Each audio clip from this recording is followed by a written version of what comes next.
گھر جاتے ہی میں نے امجد سے پہلا سوال یہی کیا، اور جانتے ہیں ابا اس نے کیا جواب دیا؟ بھائی میں آپ کو بتاؤں اس نے کیا جواب دیا؟ نوربانو کی آنکھوں سے آنسو اس قدر تیزی کے ساتھ بہہ رہے تھے کہ وہ اپنی بات بھی مشکل سے مکمل کر رہی تھی۔ ابا اس نے کہا کہ اس نے اس تھپڑ کا بدلہ لیا ہے جو آپ نے پنچایت میں اسے مارا تھا۔ نوربانو نے اتنا کہا تھا کہ ظہور احمد بلند آواز میں دھاڑے مار مار کر رونے لگے۔ میری ساس اور سسر بلک بلک کر رو رہے تھے۔ میں کبھی اس کے پاس جا کر اسے چپ کرواتی اور اسے تسلی دیتی، تو کبھی اپنے گھر کے دوسرے فرد کے پاس جاتی اور اسے تسلی دے کر چپ کروانے کی کوشش کرتی۔ میں سوچ رہی تھی کہ ہائے میرے گھر پر یہ کیسی قیامت ٹوٹ پڑی ہے آج۔ نوربانو نے اپنی آنکھوں سے آنسو صاف کیے اور پھر سے بات جاری رکھتے ہوئے بولی، امجد کا کہنا تھا کہ وہ مجھے اسی دن طلاق بھی دینا چاہتا تھا، مگر میں اپنے ہوش و حواس میں نہیں تھی، اسی لیے وہ بھی خاموش رہا۔ اور اب جبکہ میری طبیعت سنبھل چکی تھی، مگر اب یہ خبر بھی مل چکی تھی کہ میں امید سے ہوں اور ایسی حالت میں طلاق نہیں ہو سکتی۔ اس دن میں نے امجد سے ایک وعدہ لیا کہ بچوں کے پیدا ہونے تک، ان کو دودھ پلانے تک، ان کے چلنے تک وہ مجھے طلاق نہیں دے گا۔ جب بچے چلنے لگیں گے تو وہ مجھے طلاق دے سکتا ہے، تب تک میں بھی اس بات کو راز رکھوں گی۔ اور امجد نے میری بات مان لی تھی۔ اب جبکہ عثمان اور عفان 1 سال کے ہو چکے ہیں، وہ چلنے کی کوشش بھی کر رہے ہیں، تو اب وہ وقت آ گیا ہے کہ امجد مجھے طلاق دے دے گا۔ اسی لیے میں نے سوچا ہے کہ آپ سب کو اس راز سے آگاہ کر دوں۔ نور نے اپنی بات ختم کی تو ظہور احمد اپنی آنکھوں سے آنسو صاف کرتے ہوئے اٹھ کھڑے ہوئے اور کہنے لگے، گڑیا تم نے بہت دیر کر دی مجھے سچ بتانے میں۔ خیر چھوڑوں گا تو میں اس کمینے کو اب بھی نہیں۔ میں نے اسے چھٹی کا دودھ نہ یاد کروا دیا تو میرا نام بھی ظہور احمد نہیں۔ سالے کو ایسی موت ماروں گا کہ یاد رکھے گا۔ نہیں بھائی آپ اسے کچھ بھی نہیں کہیں گے۔ نوربانو اپنی جگہ سے کھڑی ہوئی اور ظہور احمد کو سمجھانے لگی۔ وہ کہنے لگی، بھائی یہ جو میں نے خط لکھا ہے نا اپنے بچوں کے نام، اس میں نے ساری حقیقت لکھ دی ہے، اور میں اپنے بچوں کے نام ایک ویڈیو پیغام بھی ریکارڈ کرواؤں گی، کیونکہ میں جانتی ہوں کہ جس رفتار سے مجھے اب یہ دورے پڑنے لگے ہیں، زیادہ دیر تک میرا ذہنی توازن درست نہیں رہے گا۔ ایک نہ ایک دن میں ذہنی توازن کھو بیٹھوں گی اور پاگل ہو جاؤں گی، مگر میں اپنے بچوں کو ساری حقیقت بتاؤں گی، اور امجد سے بدلہ نہ میں لوں گی نہ آپ لیں گے، امجد سے بدلہ اس کے بچے لیں گے۔ ظہور اس بات پر بضد تھے کہ وہ امجد کے خلاف قانونی کارروائی کریں گے اور اس کو اچھی بھلی سزا ہو جائے گی، مگر نوربانو نے اپنی قسم دے کر بھائی کو چپ کروا دیا۔ نوربانو کی بات سن کر ہم سب خاموش ہو گئے۔ اس دن ہمارے گھر میں موت کا سما تھا، یوں لگ رہا تھا جیسے اس گھر میں کوئی موت ہو گئی ہو۔ نہ اس دن کھانا بنا نہ کسی نے کھانا مانگا۔ میری پریشانی سب سے زیادہ دگنی تھی، کیونکہ میں اس واقعے کے پس منظر سے واقف ہی نہیں تھی۔ رات کو سب لوگ جب اپنے اپنے کمروں میں چلے گئے تو میں نے ظہور احمد سے اس بارے میں پوچھا کہ آخر یہ کیا واقعہ تھا جس کا ذکر نوربانو نے کیا کہ پنچایت میں تھپڑ مارنے کا بدلہ امجد نے اس طرح سے لیا ہے۔ پھر ظہور نے مجھے شروع سے سارا واقعہ بتایا۔ انہوں نے بتایا کہ ہوا کچھ یوں تھا، جیسا کہ اس کے والد گاؤں کے نمبردار ہیں۔ اس وقت امجد 10ویں کلاس میں پڑھتا تھا، جب ایک دن پنچایت میں گاؤں کا ایک بوڑھا شخص روتے ہوئے آیا اور ابا سے کہنے لگا کہ اس کی بیٹی اسکول سے گھر واپس آ رہی تھی کہ اللہ یار کے بیٹے امجد نے اس کی چادر کھینچ کر اس کے چہرے سے نقاب اتار دیا۔ ابا نے فوراً اپنے ایک ملازم کو دوڑایا اور اللہ یار اور اس کے بیٹے امجد کو پنچایت میں بلایا۔ پہلے تو امجد کا باپ اللہ یار اس بات کو ماننے کے لیے تیار ہی نہیں تھا کہ اس کے بیٹے نے ایسی کوئی نیچ حرکت کی بھی ہے یا نہیں، مگر ابا جانتے تھے کہ اس نے یہ حرکت ضرور کی ہے، کیونکہ ایک بیٹی کا باپ بھری پنچایت میں ایسی بات جھوٹ کیوں کہے گا۔ جب ابا نے ذرا سخت لہجے میں امجد سے دریافت کیا تو وہ مان گیا کہ اس نے یہ حرکت کی ہے۔ ابا نے اس سے وجہ پوچھی کہ آخر اس نے ایک انجان لڑکی کی چادر کھینچ کر اس کے چہرے سے نقاب کیوں اتارا، تو اس پر امجد نے اکڑ کر کہا کہ مجھے وہ لڑکی خوبصورت لگتی تھی، میں اس کا چہرہ دیکھنا چاہتا تھا، اسی لیے چادر کھینچ کر نقاب اتار دیا۔ اس کی اکڑ ابا کو بہت بری لگی۔ ایک تو غلطی کی تھی، اوپر سے وہ دیدہ دلیری سے جواب بھی دے رہا تھا۔ اس کے چہرے پر شرمندگی کی ایک رمق بھی نظر نہیں آ رہی تھی، اور ابا کو یہ چیز بے حد بری لگ رہی تھی۔ ابا فوراً اپنی جگہ سے کھڑے ہوئے اور اس کے چہرے پر ایک زوردار تھپڑ جڑ دیا اور اسے سخت لہجے میں یہ نصیحت کی کہ آئندہ کسی کی بہن بیٹی کا اس طرح چہرہ دیکھنے کی کوشش مت کرنا۔ امجد اور اس کا باپ اللہ یار اس وقت تو پنچایت سے چلے گئے، مگر اس واقعے کے بعد ان کے دلوں میں ہمارے خلاف بغض پلنے لگا۔ انہوں نے ہم سے بول چال بند کر دی۔ جب ابا کو اس بات کا علم ہوا کہ وہ لوگ ہم سے ناراض ہیں تو ابا نے امجد کے باپ اللہ یار کو دوبارہ سے اپنے پاس بلا کر سمجھایا کہ دیکھو اللہ یار، تمہارے بیٹے نے غلطی کی تھی، اس سے اس چیز کی سزا تو ملنی ہی تھی، اس میں ناراضگی والی کیا بات ہے؟ امجد ابھی بچہ ہے، آج اگر ہم اسے ایک چھوٹی غلطی پر نہیں روکیں گے تو اس کا حوصلہ بڑھے گا تو کل کو وہ بڑی غلطی کرے گا۔ تب امجد کے باپ اللہ یار نے کہا کہ چودھری صاحب، مجھے تو کوئی مسئلہ نہیں ہے، لیکن وہ جوان ہے، گرم خون ہے، اسے برا لگا ہے کہ آپ نے اسے بھری پنچایت میں تھپڑ مارا۔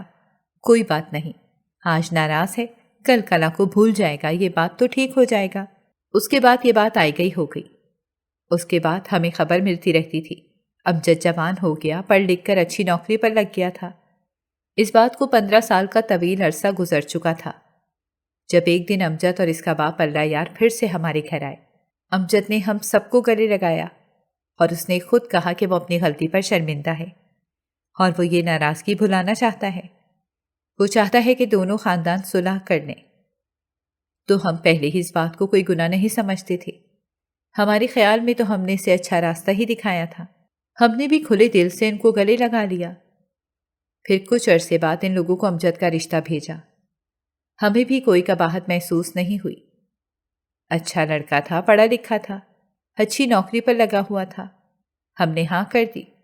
ہمیں کیا خبر تھی کہ وہ اس بغض کو اب تک دل میں پال کر بیٹھا ہے اور وہ اس چیز کا بدلہ لینا چاہتا ہے۔ یہ ساری کہانی سن کر میں حیران اور پریشان تھی کہ ایک تھپڑ کا بدلہ لینے کے لیے اس شخص نے ایک لڑکی کی پوری زندگی برباد کر ڈالی۔ اس کے بعد نور بانو اپنے گھر واپس نہیں گئی کیونکہ اس کے شوہر امجد نے طلاق بھیج دی تھی۔ وقت گزرتا رہا اور نور بانو کے بچے بڑے ہوتے رہے۔ چند ہفتوں بعد ایک ملازم دونوں بچوں کو ساتھ لے کر آتا اور انہیں نور بانو سے ملوا کر لے جاتا، مگر دوسری طرف نور بانو کی ذہنی حالت اب آہستہ آہستہ بگڑتی جا رہی تھی۔ ظہور نے ایک بار پھر سے اچھے ڈاکٹروں سے رابطے کیے تو ڈاکٹروں کا اس بار بھی یہی کہنا تھا کہ دماغ کا وہ حصہ جس پر چوٹ کا اثر تھا، وہ جو چوٹ سے ڈیمیج ہوا تھا، وہ حصہ سکڑتا جا رہا ہے اور اس چیز کا کوئی حل نہیں تھا۔ دھیرے دھیرے نور بانو اپنا ذہنی توازن کھونے لگی۔ ہماری لاڈلی نور بانو پاگل ہو چکی تھی۔ ذہنی توازن کھونے کے بعد وہ اپنا بالکل بھی خیال نہیں رکھتی تھی اور نہ ہی کسی کا کہنا مانتی تھی۔ سب سے زیادہ برا اثر اس کی صحت پر پڑ رہا تھا کیونکہ اس نے کھانا پینا تقریباً چھوڑ رکھا تھا۔ ظہور احمد اس کی ہزاروں منتیں سماجت کرنے کے بعد اسے چند نوالے کھلا دیتے تھے، مگر یہ جسمانی طاقت کے لیے بہت ہی ناکافی خوراک تھی۔ آہستہ آہستہ وہ بستر سے جا لگی۔ ہم پورے دل و جان سے نور بانو کا خیال رکھ رہے تھے۔ ظہور احمد نے ایک کل وقتی ملازمہ کا بندوبست بھی کر رکھا تھا جو ہر وقت نور بانو کے سر پر موجود رہتی تھی۔ دوسری طرف امجد نے بہت پہلے ہی دوسری شادی کر لی تھی۔ دوسری بیوی سے بھی اس کے 2 بچے تھے، ایک بیٹا اور ایک بیٹی تھی۔ نور بانو کے بچے بھی اب جوان ہو چکے تھے۔ وہ بھی ماں کی حالت دیکھ کر خون کے آنسو روتے تھے۔ عثمان اور عفان ابھی 17 سال کے تھے جب نور بانو کا انتقال ہو گیا۔ ہماری نور بانو تو منو مٹی تلے جا سوئی تھی، مگر ہم اپنی نور کے انصاف کے لیے اس کے بچوں کے 18 سال کے ہونے کا انتظار کر رہے تھے۔ عثمان اور عفان اب بھی ہمارے گھر آتے تھے اور اپنے نانا نانی سے مل کر جاتے تھے۔ اپنی 18ویں سالگرہ پر جب دونوں بچے ہمارے پاس آئے تو میں نے ان کی ماں کی امانت وہ خط اور وہ ویڈیو پیغام بچوں کے حوالے کیا۔ عثمان اور عفان کو جب حقیقت کا علم ہوا تو دونوں بچے پھوٹ پھوٹ کر رونے لگے۔ اپنی ماں کی تکلیف کو یاد کر کے، اس کے ذہنی کیفیت کو یاد کر کے وہ دونوں بہت افسردہ ہو گئے، اور زیادہ دکھ تو اس بات کا تھا کہ ماں کو اس حال تک پہنچانے والا ان کا اپنا باپ تھا۔ اس کے بعد عثمان اور عفان نے اپنے باپ کے خلاف FIR درج کروائی۔ ثبوت کے طور پر نور بانو کے ہاتھ کا لکھا گیا خط اور اس کا ویڈیو پیغام ہی کافی تھا۔ پولیس نے امجد کو گرفتار کر لیا اور پھر عدالت میں یہ کیس چلنے لگا۔ چند ماہ بعد ہی اس کیس کا فیصلہ ہو گیا۔ امجد کو 12 سال کی قید سنائی گئی تھی۔ ہم نے اور ہماری نور نے تو خاموشی اختیار کر لی تھی، مگر جب عثمان اور عفان نے اپنے باپ پر کیس کیا تو یہ خبر جنگل میں آگ کی طرح پورے گاؤں میں پھیل گئی۔ سارے گاؤں والوں کو پتہ چل گیا کہ نور بانو کی ذہنی حالت کے پیچھے اس کے شوہر امجد کا ہاتھ تھا۔ پورا گاؤں امجد پر تھو تھو کرنے لگا تھا، 18 سال بعد ہی صحیح، مگر ہماری نور بانو کو انصاف مل گیا تھا۔ اگر آپ کو ہماری کہانیاں پسند آ رہی ہیں تو ہماری چینل کو سبسکرائب کریں اور بیل آئیکن کو پریس کرنا مت بھولیے گا تاکہ ہماری ہر کہانی آپ تک بر وقت پہنچے، اور کامنٹ باکس میں اپنی رائے کا اظہار کرنا مت بھولیے گا۔